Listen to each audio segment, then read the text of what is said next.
gramática, uma vez que a de segunda-feira foi o sarau, mas é o nosso 10º encontro, e na aula de gramática, né, nesse universo aí virtual, nosso encontro. E hoje a gente vai ver uma revisão do assunto do módulo 4, onde a gente fecha o módulo 4 nesse 10º encontro.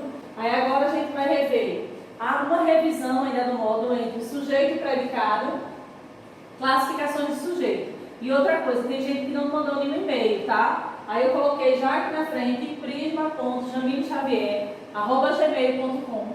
Esse é meu e-mail, tem que ser tudo minúsculo e tudo junto, nada de espaço, senão não chega para mim. E ainda tem o nosso encontro remoto, que ainda tem gente que no encontro remoto está me perguntando como é o e-mail, tem algumas atividades e ainda não consegue me mandar. Tá? Agora a gente vai fazer a revisão do sujeito e a classificação também. A gente vai rever a classificação e a gente fecha o módulo 4 para a gente possa dar início ao módulo 5. Ok? Aqui eu trago, como sempre, a definição de sujeito, que é o termo da oração sobre o qual se declara algo ou e que sempre ele vem, ou na maioria das vezes, concordando ali com o meu verbo. Sujeito é a classe gramatical, é o termo da oração que se declara alguma coisa. É de quem estamos falando, de quem está ali, quem praticou a ação, quem mudou de estado, tá certo? Então é de quem se fala. O time está completo. Quem está completo? O time. Então esse aqui é o meu sujeito da oração, certo? O outro exemplo que eu trago para vocês, agora o sujeito enquanto pronome, quando eu falo sobre eles, quando eu retenho o nome das pessoas, os substantivos próprios, e substituo pelo pronome, quando eu digo eles merecem uma oportunidade na empresa, certo? Então aqui eles, esse pronome aqui, na terceira pessoa, é o meu sujeito da oração. O outro exemplo que eu trago é o seguinte: dos 15 convidados, apenas 2 chegaram no horário. Aqui eu tenho mais três possibilidades de sujeito, uma vez que aqui eu tenho um sujeito, que é de quem se fala, aqui eu tenho um sujeito enquanto pronome, e aqui eu tenho um sujeito enquanto ele apresenta enquanto numeral. Quando eu digo dos 15 convidados, apenas 2 chegaram no horário. Então esse 2 aqui é o meu sujeito, certo? O sujeito é de quem se declara algo, e o verbo dessa oração ele vai vir sempre em acordo com o meu sujeito. Aí aqui eu trouxe algumas observações, que essas observações que eu sempre peço, para que quando forem assistir as aulas, não só de português, mas todas as aulas virtuais, para que vocês possam entender melhor, pega o caderno, pega o livro, e essas observações que eu sempre pontuo aqui, para que vocês anotem, para que na hora de uma atividade, ou até mesmo da assimilação do conteúdo, fique ainda melhor. Essas observações que eu trago dizem o seguinte: para identificarmos o sujeito, não é necessário conhecer de fato o seu referente. Não necessita dizer de quem estamos falando, uma vez que a gente tem na classificação de sujeito oculto, sujeito indeterminado. Então a gente não precisa de fato saber o seu referente. Aí um outro ponto e uma outra dica que eu trago para vocês é o seguinte: na identificação do sujeito, quando eu digo que as definições como que se pratica a ação ou termo sobre o que se declara algo, tá? O que eu quero dizer sobre isso? O sentido aí do meu verbo, ele vai estar sempre em acordo com o meu verbo. Eu não posso ter o meu sujeito no singular e o verbo no plural. É o que a gente chama de concordância verbal. Se o meu verbo ele está no plural, logo o meu sujeito ele também vai estar no plural. Se o meu sujeito está presente ali na oração com o singular, o meu verbo também vai estar no singular, ok? Aí aqui eu coloquei mais 2 pontuações que dizem o seguinte: podem ocupar a função de sujeito, um substantivo, um pronome, um numeral ou uma oração. São esses pontos aqui que eu pontuei no slide anterior, no exemplo anterior, que quando o meu sujeito ele pode vir como numeral. Lembra do exemplo de que dos 15 convidados, apenas 2 compareceram no horário? Ali é quando o meu sujeito ele apresenta como numeral. Lembra quando no exemplo anterior eu falei de que eles, ou quando eu vou agora formular um exemplo para vocês, quando elas estudam, tiram notas boas. Quando eu digo elas, eu estou ali subtraindo a identificação de quem são elas. Tá? Eu subtraio ali o substantivo próprio, o nome delas, e coloco apenas o pronome elas. Tá bom? Aqui eu trago um pouquinho sobre as classificações dos sujeitos, que é bem simples. A gente lembra que sujeito é o núcleo. O que seria o núcleo da oração? Seria aquele termo que quando ele é subtraído, que quando ele é retirado da oração, todo o enunciado, toda a oração, ele perde o seu sentido, tá? O núcleo é a parte principal da minha oração.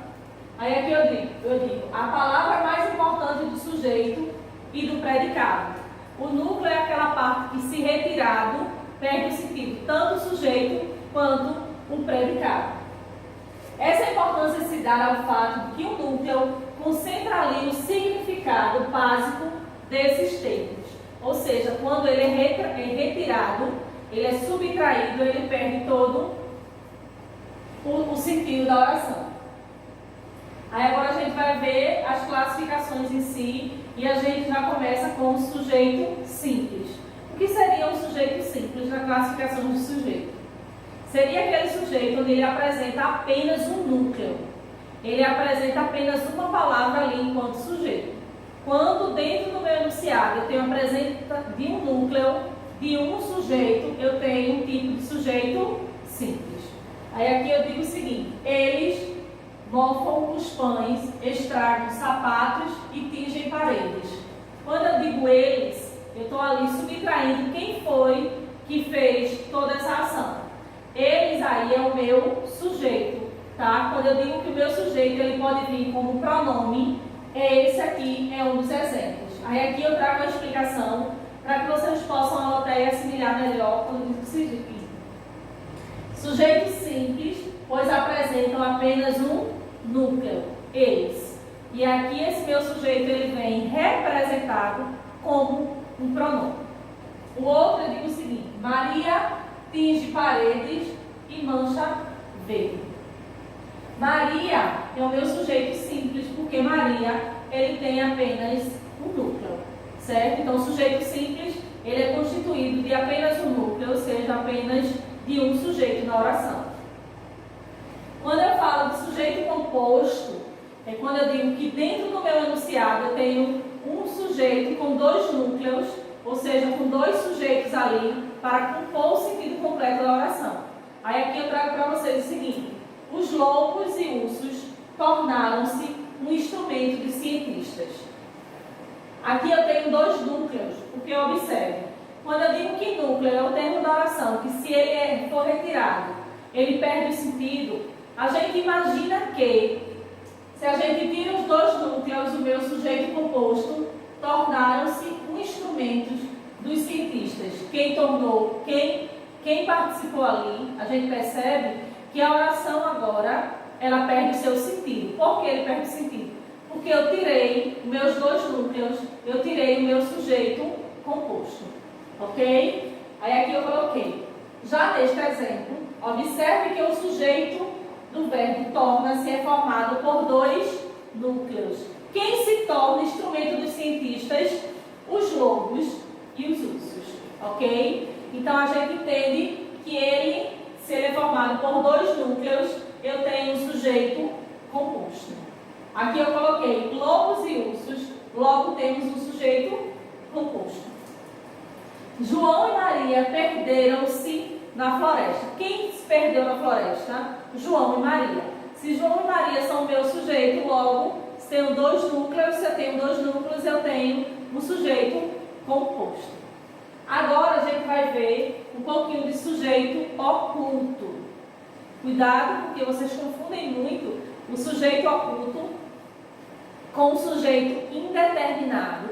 E é isso que eu trouxe aqui, já bem pontual, bem esclarecido. No livro de vocês também tem observações bem relevantes sobre isso, para que a gente consiga demistificar, né? Separar, que vocês possam entender a diferença entre o sujeito oculto de um sujeito indeterminado. O sujeito oculto é quando ele está ali presente na frase, na minha oração, mas a gente não cita ele está ali de forma oculta. É o que eu sempre costumo dizer, que ele está ali nas entrelinhas da oração. Aí diz o seguinte: é aquele que não está expresso na oração, mas pode ser identificado pela desinência verbal ou pelo contexto. Aquele contexto que Jamile sempre fala. Pois bem, é ele que vai nos ajudar a identificar se o nosso sujeito ele é oculto, ok? Então, dentro ali expresso na minha oração, a gente identifica ele e a presença dele pela desinência verbal e até mesmo pelo contexto da oração. Aí aqui eu digo o seguinte: eu preciso descansar. Aqui eu já tenho aqui esse meu pronome que identifica quem é o sujeito, ok? Mas na minha segunda oração, que faz parte ali da primeira, eu digo: vou pedir minhas férias. Quem vai pedir? Eu. Então esse eu aqui, esse pronome aqui que identifica o meu sujeito, ele está aqui oculto. Vou pedir minhas férias. Quem vai pedir as férias? Eu. Ok? Então essa é uma das maneiras para que vocês possam identificar e diferenciar a diferença entre o sujeito oculto do sujeito indeterminado. O sujeito oculto ele vai estar aqui, tá? E pela desinência verbal e pela conjugação verbal, a gente sabe se ele é oculto ou não, tá? Esse eu, ele está aqui. A gente coloca agora, tá, o pronome para que vocês possam entender que de fato ele está aqui oculto. Eu vou pedir minhas férias, ok? Então aqui, esse vou pedir minhas férias, o meu sujeito ele está oculto. Ele está ali nas entrelinhas da oração, dentro do meu contexto. Observe que ele existe, ele foi apenas ocultado por uma questão de economia linguística. Vou pedir minhas férias, vou ao baile, vou à festa. Então, tudo isso está ali, o eu vou, o eu quero, o eu consigo. Porém, por uma questão de acomodação linguística, a gente subtrai e deixa esse sujeito oculto para facilitar realmente na hora de pronunciar essa oração. Agora a gente vai ver o tão temeroso e o tão confuso que vocês ficam, sujeito indeterminado. Só para a gente lembrar, o oculto ele vai estar ali presente na oração e a gente identifica pela desinência verbal ou até mesmo pelo contexto. Foi isso que eu acabei de falar no sujeito oculto. Agora a gente vai ver um pouquinho de sujeito indeterminado e eu espero que vocês possam identificá-lo de uma maneira bem simples. O sujeito indeterminado, ele é aquele que na oração ele vai vir sempre na terceira pessoa do plural. Quebraram, roubaram. A gente não sabe quem praticou aquela ação, quem motivou aquele movimento, quem está causando aquilo tudo. Ok? O oculto não. Ele vai estar ali pela conjugação verbal, a gente compreende que ele está. O indeterminado a gente não consegue, tá? Aí diz o seguinte: é aquele que não está expresso na oração, porque não se pode, ou simplesmente porque a gente não quer identificá-lo dentro do contexto. Quando eu digo o seguinte: muitas vezes proferimos enunciados em que o sujeito não pode ser determinado como ele, porque podem vê-lo como preconceito. Quem vai ver? Quem é a pessoa? Quem vai vê-lo com preconceito? Então aí eu estou subtraindo quem é essa pessoa que as pessoas podem ver com preconceito. Essa aqui é um exemplo de quando o sujeito ele é indeterminado por uma questão de optação de quem escreveu, de quem optou ali por subtrair, por deixar indeterminado aquela informação. Um outro exemplo que eu digo para vocês é o seguinte: bateram na porta ontem de madrugada. Bateram na porta. Quem bateu não se sabe. Quando eu digo chamaram você na secretaria da escola, quem chamou? Também não identificamos, tá? O outro é roubaram o meu carro. Então o sujeito indeterminado, ele é aquele que não está expresso na oração, porque não pode ou porque simplesmente optamos em não identificá-lo. Agora eu trago um pouquinho mais sobre ele e trago as observações, as famosas observações de português, que eu digo o seguinte: observe que a indeterminação do sujeito, nesses casos, é identificada formalmente de duas maneiras. A primeira, nenhum termo da oração pode funcionar como sujeito, nenhum se encaixa como sujeito. E a segunda é uma consequência. Quando eu digo o seguinte, o verbo sempre fica na terceira pessoa do plural. A primeira, nenhum termo da oração se identifica como sujeito. E a outra opção, é que se a mais usada, é que o meu verbo, ele vai vir sempre na terceira pessoa do plural. Aí aqui eu coloquei. Tem algumas expressões que podem até substituir aí a presença desse verbo na terceira pessoa. E eu coloquei aqui algumas observações e algumas expressões que podem ser substituídas. Quando eu digo, muitas pessoas parcelam as compras no Natal. Quando eu digo muitas pessoas, eu estou ali subtraindo ou substituindo o verbo na terceira pessoa do plural por uma expressão de muitas pessoas, mas eu continuo a não identificar quem são essas pessoas. O outro que eu digo é: todo mundo sabe que ele vai jogar no Flamengo. Todo mundo é outra expressão que a gente usa para não identificar também o meu sujeito, tá? Então aqui são exemplos dessas expressões que podem aí estar tendo a mesma ideia e a mesma função do meu verbo na terceira pessoa do plural. Aqui a gente vê o predicado, que entre sujeito e predicado sempre é o mais simples, e é o que eu sempre digo.